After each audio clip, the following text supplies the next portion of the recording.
introduce yourself. So I'm Mandy. I'm Kourt's mom. Kourt is our 8-year-old third grader, or actually technically fourth grader. And we are old neighbors of Polly's. Mm-hmm. And he's my oldest and first. So we are learning about school as we go, mm-hmm. and all the things that go along with it. Mm-hmm. I feel like there's a problem here that I don't know what it is. And that if I don't stay on top of it and put my own time and effort into that, it's going to grow. Yes, it's going to grow and grow, and then we're going to get, older and have bigger concerns to worry about. And I don't feel like I'm able to get a good grasp on what he's getting in school. I had a patient who was at OT, and I was talking to her in her visit, and she said, well, handwriting is ingrained by third grade. You really can't change it. And I kind of panicked.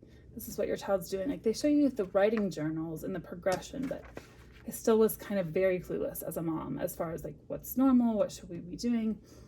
Still noticed we weren't making letters the way I learned, but I didn't know if that's normal. We've had great teachers every year, great school.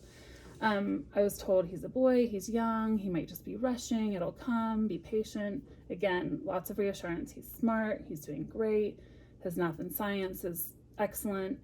I asked a little bit about testing because I don't know what sort of standardized testing.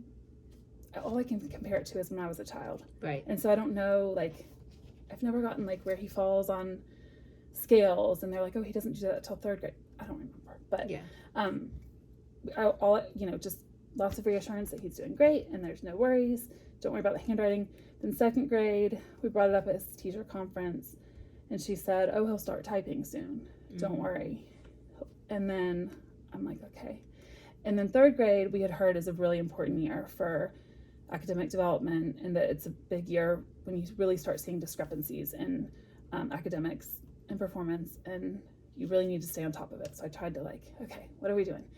And that's when I really did notice that some of his handwriting compared to his peers, because they were doing group projects, it was not the same.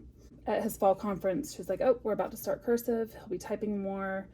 But I was like, I really think we need to start really focusing on the legibility of his handwriting, because we're still not forming letters top to bottom, left to right, on a paper with the lines. He wasn't touching the lines. I just felt like it should be there by then. And I wasn't really seeing any change from pre-K, kindergarten to third grade.